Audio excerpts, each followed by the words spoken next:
নমস্কার বন্ধুরা, নবদিগন্ত চ্যানেলের পক্ষ থেকে আপনাদের সকলকে জানাই স্বাগতম। তো বন্ধুরা, আজকে সকালে গুড মর্নিং জানি। আপনাদের জন্য নতুন যে আপডেটটি শেয়ার করতে চলেছি সেটি হচ্ছে গতকালকে মধ্যরাত্রিতে এসএসসি নোটিফিকেশান জারি করেছে। 30 তারিখ দেওয়ার কথা ছিল, সেই 30 তারিখ কিন্তু রাত্রি 12টার পরেই নোটিফিকেশান জারি করেছে। এই নোটিফিকেশান জুড়েই কালকে রাত থেকে কিন্তু শুরু হয়েছে নতুন বিতর্ক। এই যে নতুন নোটিফিকেশান, এই নোটিফিকেশানে যেখানে আবারও দুর্নীতিকে প্রাধান্য দেওয়ার একটা বড় অপচেষ্টা বলা যেতে পারে। তো এই দুর্নীতির যে একটা জাল তৈরি করা হচ্ছে, যেটা সুকৌশলে যে দুর্নীতির জাল তৈরি করতে চলেছে এসএসসি, যেখানে যোগ্যরা কিন্তু চাকরি পাবে না, কোনো মতেই এখানে চাকরি পেতে পারে না এই গ্যাজেটে। তো এই গ্যাজেট নিয়ে কিন্তু নতুন করে আবার কেস হওয়ার সম্ভাবনা। তো এই বিষয় নিয়ে কি আপডেট রয়েছে বিস্তারিত ভিডিওতে দেখে নেব। তো চলুন আমরা মূল পর্বে ফিরে যাই, বিস্তারিত সম্পর্কে দেখে নিই।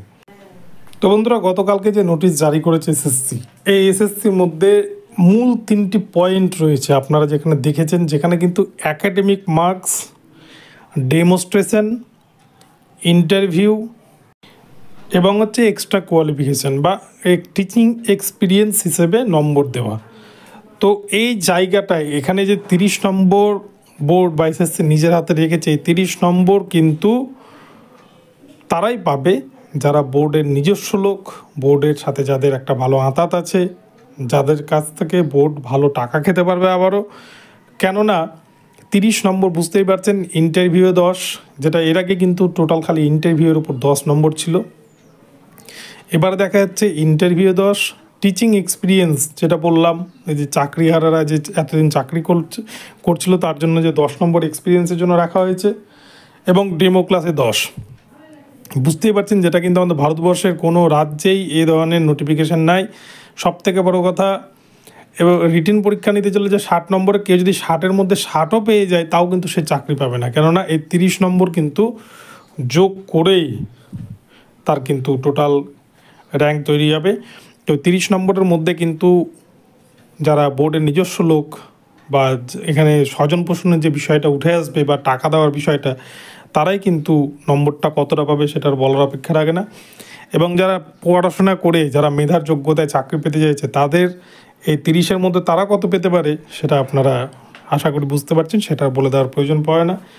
তো নতুন করে যে এই নোটিফিকেশান, এটা কিন্তু চিন্তায় ফেলেছে রাজ্যের যোগ্য চাকরিহারাদেরকেও। শুধু ফ্রেশার্স ক্যান্ডিডেট নয়, যারা যোগ্য প্রকৃত মেধাভিত্তিতে 2016-তে চাকরি পেয়েছিল, তাদেরকেও কিন্তু একটা চিন্তার মধ্যে ফেলে দিয়েছে। কেননা 30 নম্বর বোর্ড নিজের হাতে রেখেছে। এই 30 নম্বরের মধ্যে যদি কোনো ক্যান্ডিডেট 5 নম্বর পায়, সে কিন্তু কেস করে বলতে পারবে না যে আমি এই জায়গাটা এত পাওয়ার যোগ্য। কেননা বোর্ড পরিষ্কার দেখে দিবে যে এটা সে ডেমোতে পারেনি, তার টিচিং এক্সপিরিয়েন্স নেই, বা এরকম বিষয়গুলো ইন্টারভিউতে সে কিছু পারেনি। এই জায়গায় দাঁড়িয়ে কিন্তু এই বিষয়গুলো উঠে আসবে। তো এটা একটা অভিশপ্ত নোটিফিকেশান বলা যেতে পারে, যেটা নিয়ে কিন্তু অলরেডি মামলা হওয়ার প্ল্যানিং চলছে। কয়েকটা গ্রুপ কিন্তু রেডি হচ্ছে, যেটুকুটা খবর পাওয়া যাচ্ছে। খুব শীঘ্রই 2-1 দিনের মধ্যে হয়তো আপনারা জানতে পারবেন যে নতুন করে মামলা হচ্ছে। তো যাই হোক, আপনাদেরকে জানালাম, আবারও নতুন আপডেট নিয়ে আসবো।